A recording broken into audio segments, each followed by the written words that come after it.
Tá gravando? Já. Tá gravando? Você vai colocar o livro aí? Coloca. 3, 2, 1. Olha, sim senhor. Fala pessoal, tudo bom? Estamos aqui com o Aldo Jansen da Aztec. E mais um amigo aqui, o Ender Leal e Juan. Estamos aqui iniciando aí nosso podcast da Brasil Startups. E aí, gente? Faz um tempo que a gente não encontra com esse Aldo, hein, cara? 4 anos. Aldo, a última vez que você veio aqui não tinha nem pandemia, cara. Tem diferença, né, irmão? E tu tava mais branco da última vez que eu vim aqui, né? Você pegou uma corzinha aí desses últimos tempos. Por que será, hein, cara? O que você tem feito, velho? Rapaz, semana Qual passada... foi, por onde tu tem andado, né? Verdade. Cara, se tem alguém que anda nessa vida aqui, é o Aldo, cara. O Aldo, sempre que ele vem aqui nos encontra aqui, quando ele vem das viagens dele, ele traz muitas novidades, né?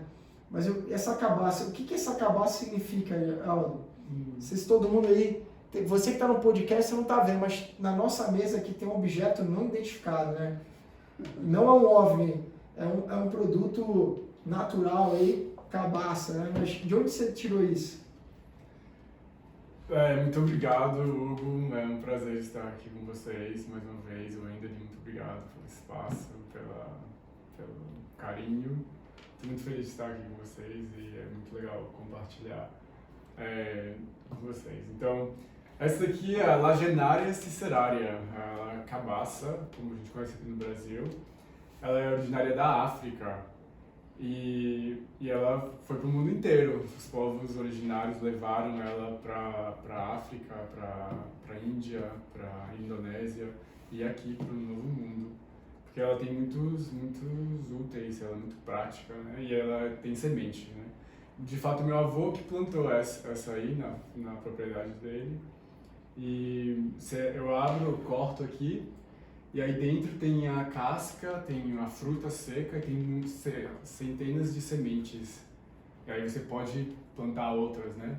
E pode carregar sua água. E eu tô assim, com essa corzona aqui, porque eu tava andando no Jalapão, fui de carona pro Jalapão, semana passada. E coloco água, coloco polpa de frutas, né? Hoje de manhã, antes de sair de casa, eu coloquei mel, água do filtro, e cortei uma maracujá e tô bebendo agora, né? Então é muito legal, é como hidratação, né? Tipo assim, é uma garrafa natural. Então Que isso, cara, ela é multiuso, cara. Eu aposto que essa tua caneca aí ele não serve para metade das coisas que o Aldo faz com essa cabaça, hein?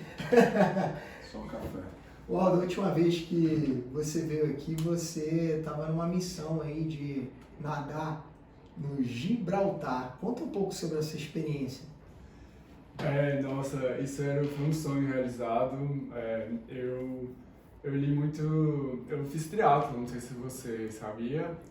Eu pratiquei triatlo por muitos anos e eu li muito sobre atletas, né, para aprender sobre nutrição, né. E uma das atletas que eu seguia se chama Lynn Cox. E ela nadou o Bering Strait, que é o Estreito de Bering, que liga a Rússia com a Alasca. E ela fez isso por motivos políticos, né? Foi durante o alto da Guerra Fria. E aí ela me mostrou tipo, a possibilidade de usar o esporte como fins políticos, né? Então eu quis usar o meu amor pela natação, o meu amor pelo mar, pelas águas abertas, para falar sobre o saneamento ecológico. Porque todas as cidades litorâneas estão jogando o esgoto, o efluente do esgoto no mar. E isso é algo que a gente não pensa, eu acho que muitas vezes não sabe disso, né? Tipo assim, em Salvador, em São Paulo, em Tarifa, na própria Tarifa, na Espanha, né? E a maioria das civilizações, das cidades são litorâneas, né? Porque a gente precisa do acesso à água, à proteína dos peixes, né, e ao transporte marítimo. Então, E uma vez eu fui barrar um triatlo que eu ia fazer na capital dos Estados Unidos, em Washington DC, e foi cancelado a parte aquática porque havia muitos coliformes fecais na água acima do nível permitido pelos órgãos, né, de saúde. Foi uma capital gigantesca, né? Tem esse tipo de problema, né? Isso, e é algo mais comum do que a gente pensa, né? Do que a gente reconhece, do que a gente sabe, do que é noticiado nos meios de comunicação. Então eu quis usar o meu amor pela água, pelo esporte, para falar sobre isso, sobre saneamento ecológico. E como é que foi a repercussão dessa tua ação, né? Na época, bem, foi muito legal, assim, para mim. Eu pude, eu fiz o maior esforço de tentar enviar para outros meios de comunicação, né? Foi através da plataforma GoFundMe, né? De crowdfunding? Crowdfunding, que financiou a tua empreitada. Bem, quem financiou foram os meus amigos, né? Eu só usei a plataforma GoFundMe, eu criei um perfil, Sim. criei a campanha, né? E aí os meus amigos me apoiaram. Eu consegui $1.800, né? E o custo da travessia foi 2.000 euros, né? Então quase consegui fechar aquilo. E aí o resto foi bens, eu que financiei, né? Então foi muito bom, assim, poder impactar. Meus amigos, né, me apoiaram e a repercussão acho que foi assim, regional, foi num nível mais, né, pessoal, assim, mas foi muito gratificante para mim. Qual foi a distância percorrida? 15 km e 200 metros, em 6 horas e 2 minutos. Que foi, assim, o limite, né, assim, para mim. E um nadador mais forte, mais rápido, o recorde dessa travessia é 3 horas e 45 minutos, né? Mas dando que eu só tive 2 meses para me preparar lá em Tarifa, na Espanha, foi assim milagroso, sabe? Tanto é que eu quis muito escrever o livro, porque foi no último dia, foi tipo assim, tem uma janela de oportunidade, né? Que terminava em novembro. E começava em junho, por aí. E, só que em Tarifa tem muito vento, né? Porque o Estreito de Gibraltar ele funciona tipo como um funil, né? Então só pode se fazer a travessia em dias onde não tem muito vento. Porque senão tem... O mar é muito revolto, né? Isso. Não é flat. Exato. E você está lidando com o mar, né? Então... todo dia enche, então tem a correnteza, né, tem uma maré, e a Tarifa é a capital do kitesurfing na Europa, né, só para você ter ideia de quão forte que o vento é naquela região. Então, foram muitos fatores, sabe? Então foi assim... E a questão de segurança para tu fazer essa travessia, você tinha um suporte? Tinha, e para isso tinha que pagar. Tinha um inflável, que se chamava El Duende del Mar. E tinha um barco que se chamava Columba. Duende do mar. O inflável chamava Duende, pessoal. E aí o pessoal, né, tem a associação da Cruce del Estrecho de Gibraltar, um pessoal incrível, fala sobre eles no livro. E eles, né, com muita experiência, com muita segurança, foi perfeito, né? O trabalho deles foi essencial. E a parte do Four Toilets? O que isso virou depois? Aí na época, eu tinha acabado de chegar do México também, eu tinha doado um banheiro seco, né, um vaso sanitário ecológico para uma família. E aí, estava em setembro, teve terremotos lá no México. Aí eu tive a ideia de usar o fundraising, né, levantar fundos para construir banheiros secos nessa região, no estado de Oaxaca, no México, para vítimas sobreviventes do terremoto. Aí depois, em abril, eu fui para lá e doei mais 16 banheiros secos para sobreviventes lá, né, e fiz um workshop assim com as pessoas sobre como funciona o banheiro, que era a versão mais simples, né, de como usar os baldes plásticos como recipientes para fazer a compostagem. Sim. Isso tem registrado em algum lugar? Tenho fotos no Google Drive do meu e-mail que eu não tenho mais acesso. Mas tem no livro, tem fotos no livro também. Agora, essa história toda aí que você está contando, ela iniciou em algum momento. O que te conectou? O que te conectou com esse assunto? Porque esse assunto não é um assunto que você vê muitas pessoas tratarem com tanto cuidado, com tanta dedicação como você, né? Então, qual foi o start para isso? Diz aí, como uma batida de carro tem a ver com isso tudo? Ah, tá. Foi em 2015, né? Eu tava em Miami, eu morava, na época, eu tava terminando a faculdade de engenharia civil lá. E eu dirigia um Daewoo Nubira, que é uma marca de um carro da Coreia do Sul, que nos Estados Unidos ele é muito raro, porque ele é mais como uma empresa que faz geladeira. Geladeira, micro-ondas, esse carro aí. E dia 28 de maio de 2015. Esse é o teu carro? Esse é o meu carro que estava indo para a faculdade, Que maravilha. Que foi até um presente do Manuel, que é o parceiro da minha mãe. E tal. E aí uns turistas lá, essa daí é a 395, né? Uma rodovia que liga o centro de Miami com parte oeste de Miami, no campus da faculdade. E aí eu tava indo reto, e aí um casal de turistas, eles iam sair da estrada, aí eles me cortaram e deu perda total no carro, né? E aí na época eu já morava... Mas você bateu o quê? Um poste ou o quê? Não, eu bati neles, eles me cortaram, eles me fecharam e eu Não, mas freiei. em outro veículo. Eles estavam dirigindo um Mustang, alguma coisa. Entendi. Aí eles me fecharam e eu freiei, mas ainda peguei o carro deles. Aí nesse acidente, aí eu comecei a ir pro trabalho só de bicicleta.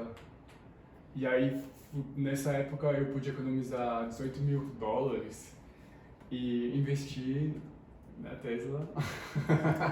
Comprei ações da Tesla. E aí Então, comecei com a fazer uma batida, grana. você deixou de usar veículo, com o teu rendimento, você investiu na Tesla. Investi na Tesla, carros elétricos. E foi o dinheiro que me deu uma liberdade para poder começar a viajar, né? Porque eu recebia muito... $18 mil, isso rendeu quanto? 6 anos em counting. Não, rendeu uns 4 anos, assim. Eu aprendi muito com viajantes do Couchsurfing. Já ouviu falar sobre Couchsurfing? Como viajar economicamente, né? Como economizando, os hacks de viagem, né? Muitas técnicas de como, por exemplo, na Índia, né? Um mês na Índia eu gastei $50, assim. Tá, você começou a ir para a faculdade, depois desse acidente, você economizou, mas qual foi o start para tu fazer isso? Tipo assim... Porque assim, tu podia ter feito qualquer coisa, né? Bem, tem muitas... É tipo uma jornada, sabe? Uma caminhada. Uhum. Porque o próprio fato de eu estar estudando engenharia civil, por quê? Né? Eu queria entender como que a infraestrutura de uma cidade, como que pode garantir uma melhor qualidade de vida para as pessoas. Uhum. Antes de estudar engenharia civil, eu estava estudando... eu terminei administração pública, né? Então eu fiz 2 faculdades. E depois que eu tinha 15 anos, quando eu fui de Brasília, sabe? E quando eu saí de casa, né, saí daqui, eu comecei a olhar o Brasil de outras formas, né, de longe, né? Então eu sempre pensei, eu comecei assim, pô, eu quero voltar pro Brasil, então eu quero contribuir, eu quero fazer alguma coisa. Aí a primeira coisa que eu pensava era política, né? Vou ajudar as pessoas através da política. E aí, Políticas públicas, né? Políticas Porque públicas. o pessoal interpreta como se fosse um ato, né? Não, ele tinha interesse em ser governador do DF. Sim, olha, eu queria ser presidente do Brasil, mano. Eu tenho 2 Louvável, tios. cara, louvável. As pessoas deveriam se orgulhar disso. Ainda mais sendo por missão, não sendo pelos interesse objetivos pessoal, escusos aí que a gente vê, né? Então, aí eu estudei administração pública, eu pude fazer um estágio com a Odebrecht lá em Miami, sabe? Eu fiz um estágio no Congresso americano e eu tava vendo, né, como que as políticas influenciam a vida das pessoas, Porque quando eu cheguei nos Estados Unidos, eu falei, pô, isso é um país de primeiro mundo? Eu quero que o Brasil seja um país de primeiro mundo. Exato. E aí eu fui conhecer o mundo, fui ver como que funcionava a política lá, e aí eu me desapontei, eu me decepcionei. Eu fiz um estágio de 6 meses na capital dos Estados Unidos, né? E foi nessa época que eu fui fazer o triatlo, mas fui barrado porque tinha muito coliforme fecal no Potomac, né? Que é o rio lá da Tu se capital. preparou para um triatlo, chegou na hora e falou assim, não está em condições para fazer. Foi cancelado, né? Então, tipo assim, o universo estava conspirando para tu ir, estava te afunilando para uma coisa, né? Você se dedicava energia para uma coisa. Vou fazer a faculdade, bum. Não sei o que, bum. Aí surgia sempre uma coisa no meio, uma pedra no teu caminho. Uhum. É, cara, isso.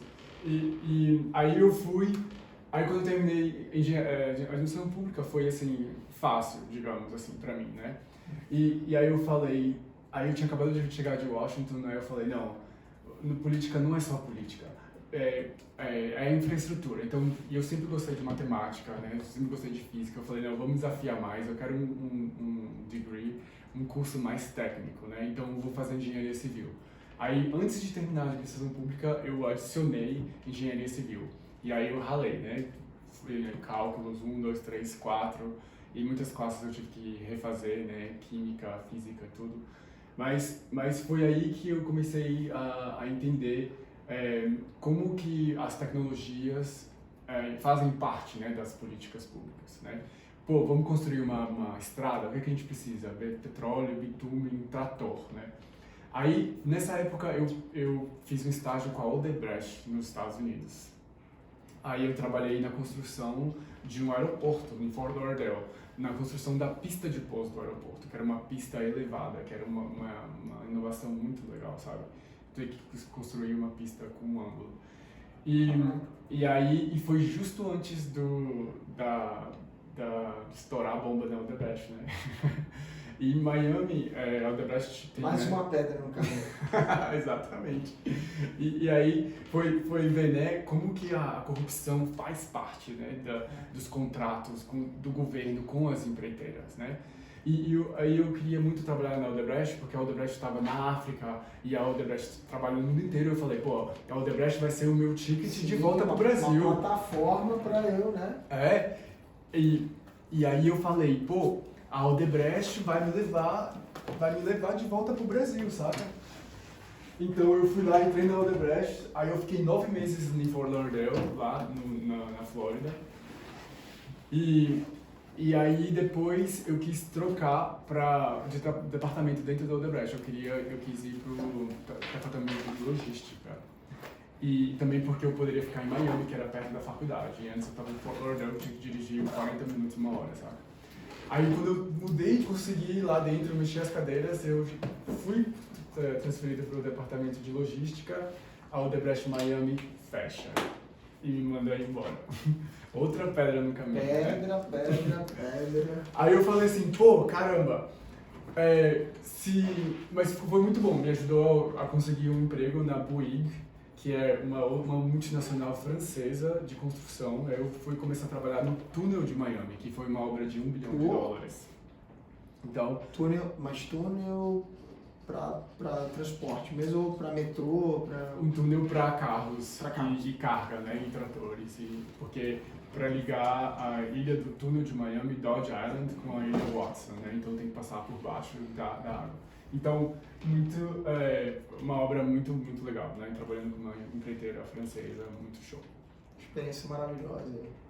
Lá naquela cerca não foi Odebrecht? Qual cerca? Que cerca? A cerca lá de Miami que você mostrou? Não, foi Você Odebrecht. foi responsável? Sim, essa. Toda vez que eu passo perto daquela cerca, eu falo... Foi a Bouygues, foi com a Bouygues. Eu achei que tinha sido o Odebrecht. Tá, e a relação com os banheiros? Tá, aí depois que eu trabalhei para a Bouygues, eu trabalhei para a Odebrecht, com infraestrutura de grande porte, né? Eu falei, pô, aí saí da Odebrecht, saí da Bouygues. Aí com a Bouygues, quando acabou o túnel, eu queria continuar com eles, só que eles não tinham mais obra. Aí eu fui e consegui emprego com uma empresa local, uma empresa americana, trabalhando na construção de prédios, né? Só que aí eu me dei conta nessa época que eu poderia fazer as minhas próprias obras e eu poderia viajar por conta própria, né? E aí foi nessa época que eu já comecei a estudar, estava estudando saneamento ecológico. E eu descobri que eu podia impactar as pessoas mais construindo saneamento ecológico do que construindo um túnel. Entendeu? Tipo assim, um túnel de $1 bilhão tem um impacto na comunidade, né? Mas um banheiro tem um impacto, na minha opinião, muito maior numa comunidade pequena, entendeu? Então, foi nessa época que eu comecei a pensar, pô, eu posso viajar por conta própria e eu posso construir esses banheiros. Eu não preciso depender da Odebrecht, eu não preciso depender da Bouygues. Eu posso abrir a minha própria empresa e eu posso começar a viajar. E aí foi aí que começou a semente, né?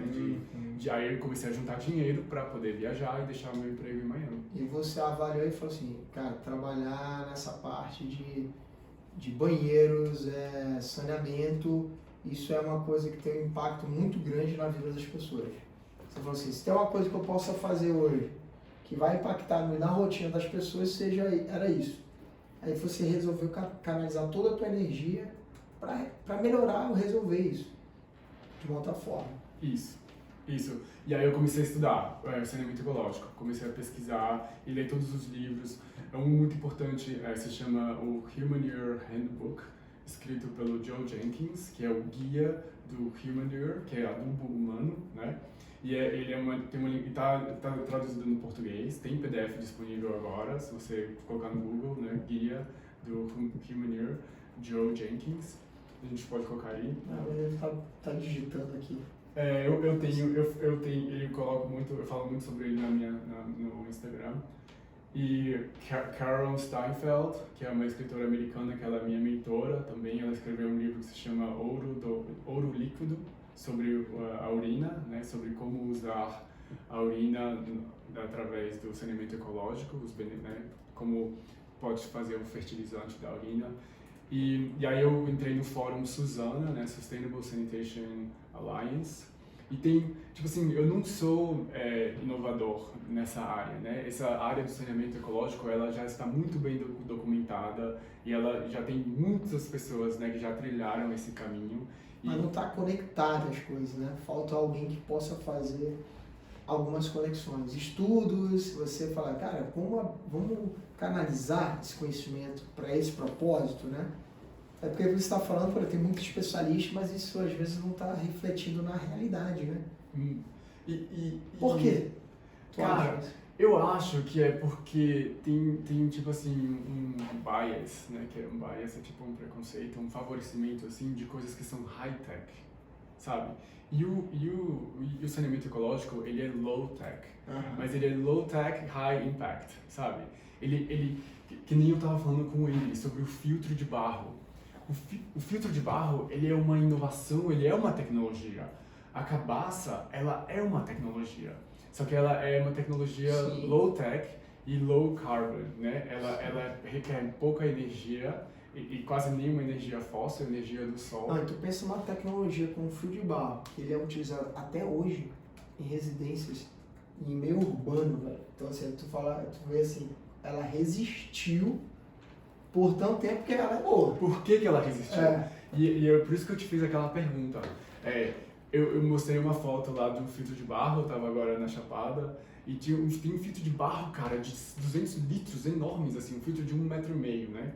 E o filtro de barro, ele é totalmente indígena. Tamanho de sede, né? Ele é indígena? Ele é indígena. O vaso, ele é indígena. O vaso de barro. E por isso que eu te dei esse livro de presente. Na página 40 tá escrito aí. Sabe? E parece que a gente não dá valor a essas tecnologias até que um gringo fale dela, sabe? Mas tá escrito aí, na página 40, no segundo parágrafo. Caraca, bicho. Tá recitando o livro. Using dry clay toilets as toilets, né? Clay pots as toilets. Clay é argila. O vaso, o filtro de barro, ele é de argila. E o argila, ele é um recurso natural, renovável, ele é acessível à maioria do planeta Terra. né? Então, o saneamento tem a ver com água. Tudo que tem a ver com água, higiene, é saneamento. Então, eu posso falar de água e de banheiro. Se vamos supor, hoje, eu quero que todo o planeta Terra, todo mundo tenha água potável. Eu tenho a solução. Eu sei a solução. É o filtro de barro. Mas, se eu for abrir uma empresa para produzir esses filtros de garrafão de água de plástico que ligam na tomada, eu não vou conseguir. Como hoje a gente não tem água para o planeta Terra, eu não vou conseguir distribuir água para o planeta Terra se a gente for depender dessa tecnologia. Mas se a gente for usar o filtro de barro, a gente pode escalar isso hoje e não precisa de patente, e ele é uma tecnologia escalável, acessível, sustentável, universal. Essa é uma tecnologia de liberdade, essa é uma tecnologia democrática e é uma tecnologia indígena, nativa. Uau! O filtro, olha, e Tu agora... já me vendeu, cara. Eu vou tirar todos os filtros lá de casa, velho. Cara, e é algo que não precisa ligar na tomada. A mais gostosa, velho. A água de filtro de barro. Por quê? Sabe por quê? Mas quem não quiser Temperatura colocar gelo. perfeita. Sabe por quê? Porque a água... Não, já sai fria, pô. A água vem da Terra, irmãos. A água, o planeta Terra, ele é um filtro de água flutuando no espaço. A água, ela vem da Terra filtrada. A Terra não é suja, a Terra é limpa. Vamos lá, eu tava no Jalapão, tem fervedouro. Tava na Chapada, a gente bora na água mineral ali, encher a cabaça de água, encher o garrafão de água. A água sai filtrada da Terra. Por isso que o filtro de barro tem aquele gosto. O Aldo ele fala assim, vamos ali na Chapada, vamos ali na água mineral. Cara, o cara percorre 100 km por dia e tá de boa, velho. 3 dias, né? Então o parâmetro dele é diferente, né? Hugo, o seu pé, aqui, o pé, nosso pé, 26 ossos, 100 ligamentos. A gente caminha, aqui ó, engenharia, velho. Quantos milhões? 200 milhões de anos. Engenharia de Deus, evoluindo velho. aí, ó. De Deus, pra caminhar. A gente caminhou da África até todas as esquinas, os rincões do planeta Terra. O planeta Terra é caminhável, velho. Pega uma bicicleta, tem um alemão que eu sigo nas redes, Jonas Deichmann. Ele foi do Alasca até Ushuaia em 87 dias. De bike. De bike. Então, cara, o planeta é nosso, meu. A Terra é nossa. A gente foi feito pra caminhar aqui, meu. Tá, agora então você falou do filtro, cara, essa comparação do planeta Terra como um filtro de barro, eu nunca mais vou esquecer. Tu vai esquecer, né? Disso aí? Nunca, né?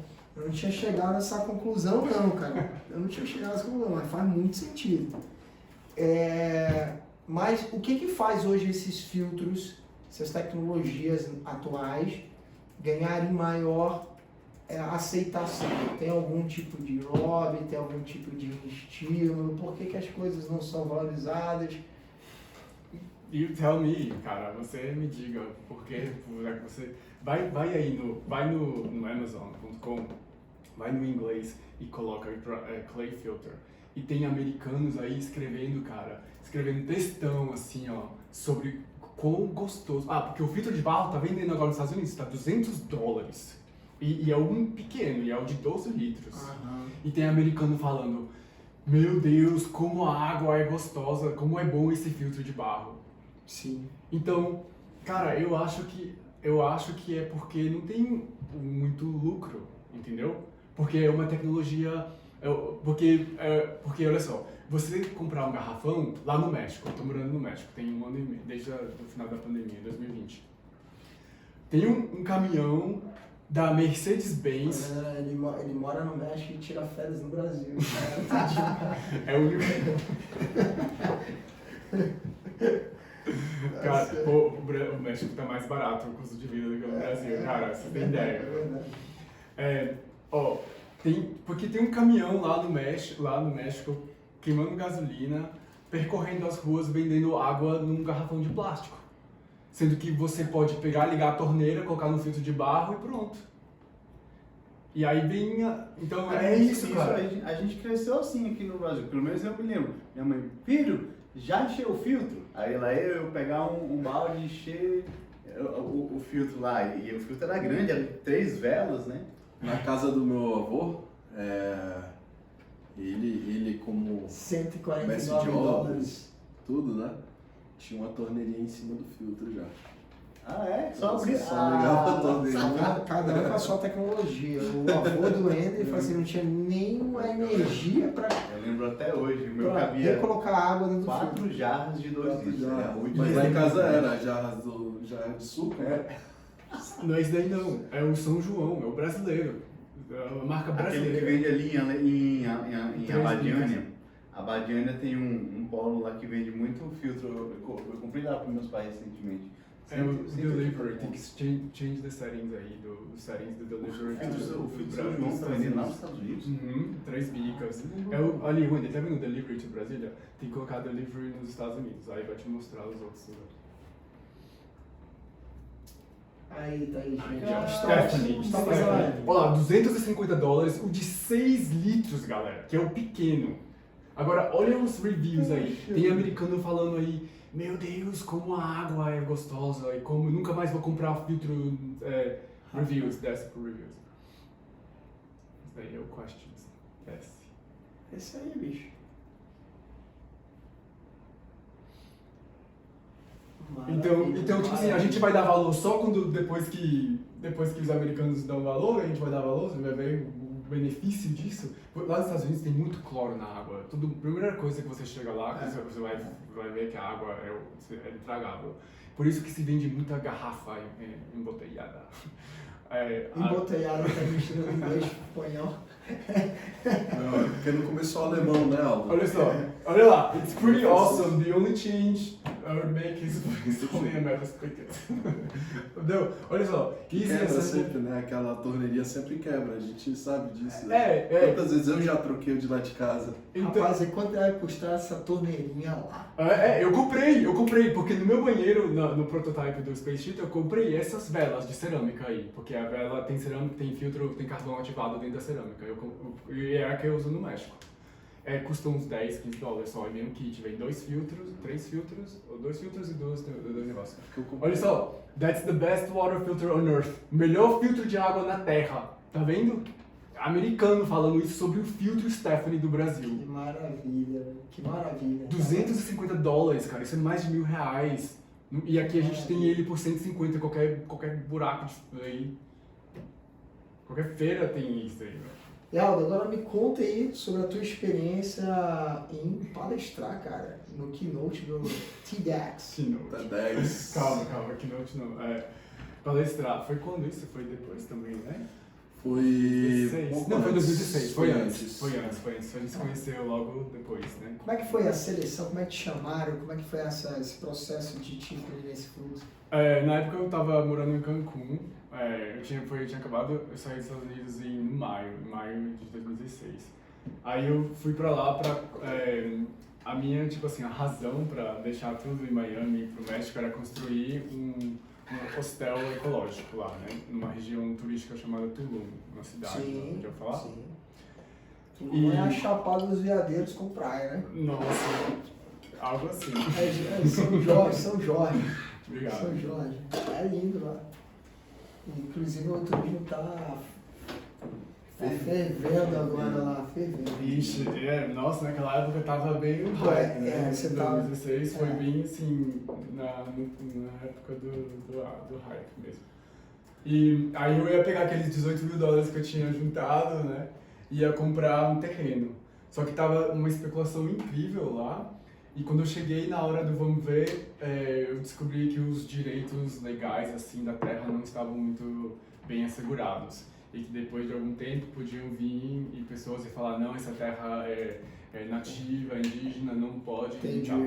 Então aí foi... Na insegurança optou por não fazer essa aquisição. Exatamente. Como você fez na Tesla, né? E aí... E os próprios hotéis de Cancún são responsáveis pela contaminação do mar, porque lá não tem planta de tratamento de esgoto. E eles estavam construindo, né, estão construindo resorts, cortando, né, floresta nativa lá para construir boutique hotels com vasos com água, né? Aí eu falei, foi nessa época que eu falei, não vou deixar o turismo, hotelaria, e eu vou focar só no saneamento. Porque os próprios cenotes, né, aquela região é conhecida pelos cenotes, que são cavernas com piscinas subaquáticas. É lindo, é magnífico, né? E só existe naquela região, isso só existe no México, só existe em Tulum, É tipo uma gruta e no final você tem uma água cristalina. Exatamente. Por quê? Porque lá é calcário, limestone, né? E é tipo pedra porosa, né? Então a água vai filtrando. Então se você construir uma fossa séptica ali, não tem nenhum tratamento na fossa séptica. Então o esgoto ele vai entrar no cenote. Entendeu? Imagina você construir em pedra palme, entendeu? Então, eu falei, não tem sentido. Porosa, absorve tudo que cai em cima dela e vai parar no outro lado. Vai parar no cenote, que é o que está chamando os turistas, né? Então, você no final das contas, você vai nadar e mergulhar no seu próprio esgoto. Então, eu falei, não. Aí foi nesse momento que eu falei, não, vou focar só no saneamento ecológico, porque pra mim era o mais impactante. E aí... Como é que... Você não falou do TEDx, mas antes disso você entrou no tá. fluxo. Mas por que a tecnologia de saneamento hoje, os excrementos, né? Vou usar esse termo. Excrementos, eles são despejados em água. Por que qualquer vaso, qualquer latrina, hoje esse é o veículo para transporte à água? Por que é optado por isso? Por causa da rainha da Inglaterra. Conta essa história aí. A rainha da Inglaterra. É culpa da rainha da Inglaterra. Então conta aí. Falei, isso aí eu nunca ouvi falar. O vaso. É muito importante a gente falar nos termos, né? O vaso sanitário, como vocês conhecem, não tem nada de sanitário. Né? Defecar em água potável não é higiênico, não é sanitário. Isso é um eufemismo.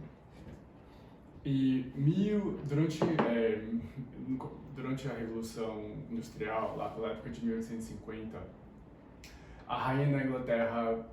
Ela já era viva nesse tempo. Naquela época ela já estava Não é só Elizabeth, alguma coisa. O banheiro, o vaso como a gente conhece ele, que é esse de porcelana, que é o que? Um bowl, né? Sim. Como que fala bowl?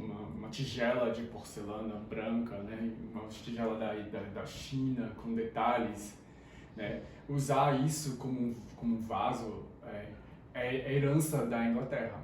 Foram eles que depois levaram isso para a Índia também e levaram essa ideia, né? De que o rei, os ricos, os mais ricos, né, tinham esse luxo, porque ter água encanada na sua casa é um luxo incrível, que você vira a torneira e você tem água. Isso é uma coisa que em 1850, né, era só disponível para a elite. Mas isso acontecia no banheiro e isso era levado para onde? Tinha um reservatório embaixo do banheiro. Para o rio Thames.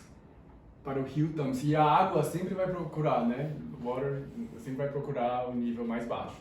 Então, através usando a gravidade, né?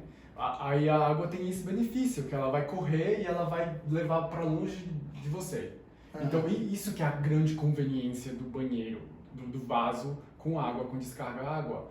É porque através da gravidade, que é a energia grátis, ele vai levar embora. Só que ele vai levar para onde? Para um rio, para o oceano, para o mar, para o rio Thames. E aí teve um episódio, The Great Stink, o grande fedor. Foi um dia, 1700 alguma coisa, procurei, The Great Stink, no Wikipedia. Foi um dia que aí já começou a difundir, né? Já tinha começado a difundir essa tecnologia de usar água para levar a excreta, né, para longe. Olha lá, Great Stink, um evento em Central London, 1858, tá vendo? Que isso. Que aí o rio Thames fedeu tanto que sujou as cortinas do Palácio de Buckingham. Uau! Que isso, cara. Sabe, todos os palácios lá. O rio Thames virou, né, o Rio Pinheiros. Os bichos tudo mortos lá. Impressionante. E aí depois desse dia que começou o quê? A construir esgoto, túneis na capital de... Isso certamente não é da época da Elizabeth, deve ser do George, né? Deve ser da geração anterior, né? É outra. O príncipe Vitória, a rainha Vitória. Impressionante. E essa distribuição, foi pela adesão, aderiram a isso porque os ricos estão utilizando isso, então, ou seja, a classe mais alta padronizou ou incorporou isso na rotina deles. Isso foi assim, sendo escalonável, né? Eles influenciaram, criaram essa tendência, né? E aí isso foi sendo distribuído para todo lugar.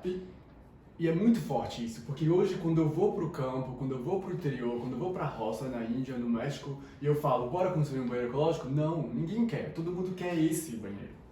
Só uma questão, porque é muito difícil, eu vou fazer uma analogia, eu tenho uma filha, e a gente fala assim, tirar foto na nossa época, cara, a gente tinha que revelar, né? Então é muito difícil as pessoas terem consciência de uma coisa que não é a realidade deles, porque hoje isso já é um padrão, né? Mas assim, como é que era antes? Antes, né? Eu até estava comentando outro dia aí, pessoal, eu fui em Salvador, aí tem cidade baixa e cidade alta, né? Cidade baixa e cidade alta. Na época, as pessoas se limpavam e jogavam os seus excrementos, né, pela janela. Chovia, descia isso, ia para as praias. Então as pessoas que moravam na praia eram as pessoas menos favorecidas. Ninguém queria morar na praia. Até por causa dessa percepção. Se na Inglaterra o Palácio de Buckingham tinha cheiro de, né, dessas coisas, imagina como é que era viver nessa época, né? E aí inverteu, né, a polaridade. As pessoas agora querem estar na beira da praia, né, e sair um pouco do centro, assim. Então, essa realidade no passado era assim, né? Mas nossos amigos indígenas têm outra abordagem, né, para isso. Como é que funciona isso? Porque todos os povos originários, o pessoal indígena, eles veem a água como um elemento sagrado, né? A água, o fogo, a terra, o vento. Os elementos. Os elementos. Então, a água, ela é sagrada. Então, então, eles não podem conceber defecar na água, né? A excreta humana, ela é um recurso. Da mesma forma que a urina é um recurso, as fezes são um recurso, fluido menstrual é um recurso, tem nutrientes. Então, e é muito irônico, né? Como que a água é um recurso sozinha, sagrado, e as fezes são um recurso também, mas se você misturar, você cria um veneno. Se você separar num banheiro seco, uma vez que as fezes, que o excremento é expelido, ele tem bactérias no nosso estômago, né? Tem bactérias dentro da cabaça, tem bactérias no ar, né? Então, quando é expelido no nosso corpo, começa a ser um processo de compostagem. Uma vez que não tem água, né? Uma vez que o banheiro é seco, todos os organismos eles começam a competir por água, competir por nutrientes, eles começam a predar uns aos outros e começam a transformar isso a excreta em um recurso, em outro recurso, em adubo. Mas se você colocar água, aí você está alimentando, potencializando todas as bactérias, protozoa, vírus, e aí você mata as pessoas, que foi o que aconteceu aí no Great Stink, né? E até hoje em dia, as últimas estatísticas que a gente tinha era que 1,8 milhões de pessoas morrem por ano, e maioria infante, né, crianças e idosos, por diarreia. Cara, diarreia mata mais que o coronavírus. Então, se a gente vamos falar de saúde pública, vamos falar de banheiros. Exato. Então, e aí que eu vi, cara, eu posso impactar, a gente pode impactar muito mais pessoas. É que acontece, quando você tem um ambiente, por exemplo, alguém ficar doente em casa por uma virose, cara, se você não tiver uma asepsia certa, todo mundo se contamina, né? Por conta disso, né? Sim, mas aí me conta também sobre a tua experiência no TEDx, porque foi uma experiência, pelo que você contou aí anteriormente, foi uma experiência bem diferente. Acho que o público aí tem que ouvir sobre isso, né? E tratar no TEDx sobre esse tema, como é que deve ter sido, cara? E foi engraçado, fiz em inglês no México. E, como eu disse, estava em Cancún, aí eu vi lá no Facebook, apareceu a convocatória, né? E aí eu apliquei e fui selecionado para o grupo, né? E tive que fizemos como umas 5 sessões de mentoria, de prática. O pessoal de TEDx Cancún, eu ainda mantenho contato com eles, o pessoal Alina Gonzalez, pessoal muito legal. E foi... Nossa, dá até vergonha. Olha só, cara. 6 anos, quantos anos atrás? Eu recomendo que todo mundo Você que faça. está no podcast, você não está vendo aqui, mas se você colocar Aldo Jansel TEDx, você vai ver exatamente o que nós estamos vendo, tá? Fique tranquilo, que o conteúdo está público aí, gente. E tem subtitles em português. Tem traduzido também, legal, muito bom. E aí a experiência, você teve quanto tempo? 16 minutos, né? Como é que foi você tratar sobre isso? Você foi questionado, as pessoas fizeram perguntas para ti, como é que foi a repercussão disso na tua vida? Muito legal. Muito bom. O pessoal riu da parte aí que eu falei sobre as estrelas cadentes são um cocô de astronauta queimando na nossa atmosfera. Porque tem uma anedota aí, uma história, né, que um módulo espacial que se chama Progresso, né, que é tipo uma lata de lixo de alumínio. Os astronautas vão generando lixos, né, e eles colocam as fezes deles lá no módulo, uma lata de lixo de alumínio que se chama Progress, e os plásticos, né. E eles, quando o Progress está cheio de lixo, eles vão e atiram e jogam contra a Terra, para que ele entre na nossa... para que ele queime ao entrar na nossa atmosfera. Né? E é assim que eles se livram do lixo espacial. A pós chama tão bonitinha, estrela cadente, cara. Agora você me explicou, eu vou falar com mas lógico que estatisticamente falando, né? Tipo assim, tem vídeo, né? De uma vez, tem fotógrafos que já captaram, né? O Progress queimando, né? Na atmosfera. Cara, e por que eles deram esse nome Progress? Mas explica isso. You tell me. Você que me diga aí a resposta, porque... Na Terra usam água para dar um fim pro negócio. No espaço, pega fogo. Sempre tem um elemento no meio disso. Esse astronauta aí, tá vendo? Tipo assim, estatisticamente falando, né, mais provável que a estrela cadente que você viu não foi o Progress pegando fogo, mas já, né? Porque eles jogam a cada 2 semanas, não sei, periodicamente eles, né? Tá vendo? Olha lá. Sim. Que isso, cara. Então, essa ficou... Não, agora tem um assunto bem sério aí. Como é que foi essa questão tua com Elon Musk? Não, só se tu já é dele. Então vamos lá, vamos falar de sócio para sócio, né? Tu investiu lá na Tesla e tal. Faz a pergunta certa aí, eu lembro. Qual foi a pergunta que você fez para o Elon Musk e qual que foi a repercussão disso? Eu perguntei para ele, né, qual tipo de banheiro, qual tipo de vaso que eles vão usar em Marte. E aí ele respondeu que tem gelo enterrado nos polos de Marte, né, underwater ice. Então ele pensa utilizar água ainda como forma de... Foi isso que fica implícito na resposta que ele deu. Ou então que ele não pensou muito sobre esse tema. E foi uma resposta que meio que foi como, tipo assim, puxou o meu tapete, sabe? Quando eu tava lá, foi muito surreal. Quando ele tava dando a resposta, isso foi em Guadalajara, no México, numa conferência que teve lá. E eu li muito sobre esse tema, né? Eu li a biografia dele, eu li o livro Packing for Mars, da Mary Roach. E eu li o livro do pessoal que se chama Mars, alguma coisa Society, né? Que sobre todas as tecnologias que vão ter que ser desenvolvidas para chegar lá em Marte. E eu meio que eu queria escutar, né? Eu queria escutar da boca Sim. dele que ele vai usar um vaso sanitário ecológico lá. Mas ele deu essa resposta aí, que foi muito estranha pra mim. Qual seria a sua solução? Um vaso sanitário ecológico. Porque no caminho para Marte, pelo menos 6 meses, né? Os astronautas não vão poder fazer o que eles estão fazendo com o Progress, porque vai estar muito longe para tirar o Progress na nossa atmosfera. Então, ou o lixo que eles vão gerar, eles vão sair jogando lixo pelo espaço até Marte, ou eles podem compostar o excremento. E chega lá com adubo. E chega lá com adubo. Terra preta. Porque a primeira coisa, Marte não tem atmosfera, é carbono, dióxido de carbono. Então, você exato. morre.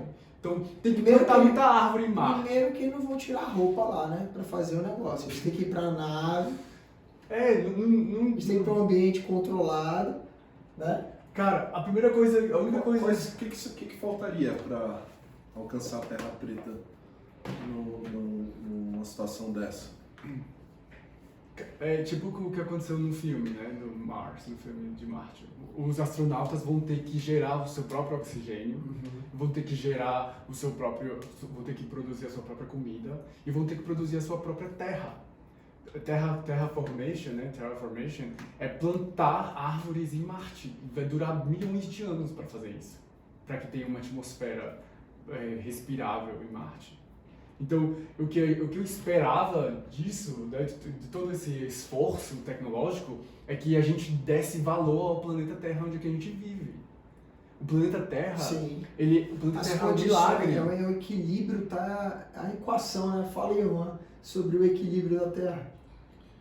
Pois é, cara, eu já ouvi uma teoria, por assim dizer, que se a Terra tivesse localizada, tivesse posicionada 5 centímetros mais perto do Sol, ou então mais distante do Sol, porque a posição que ela se encontra, a vida já não seria possível.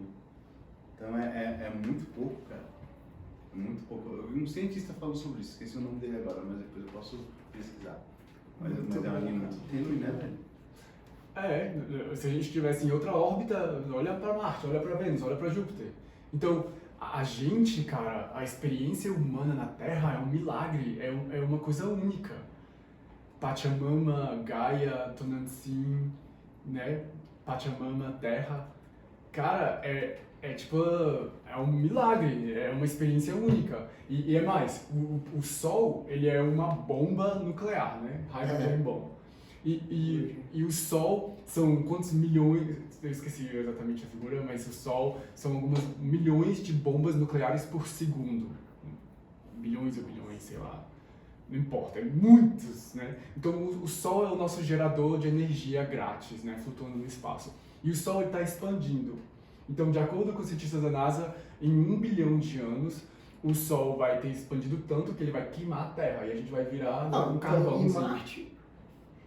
Então, legal que eles estão desenvolvendo tecnologias para ir para Marte. Talvez no futuro vão ter que migrar para lá, né? Mas a gente ainda tem 1 bilhão de anos para desfrutar, usufruir esse milagre que é ser humano.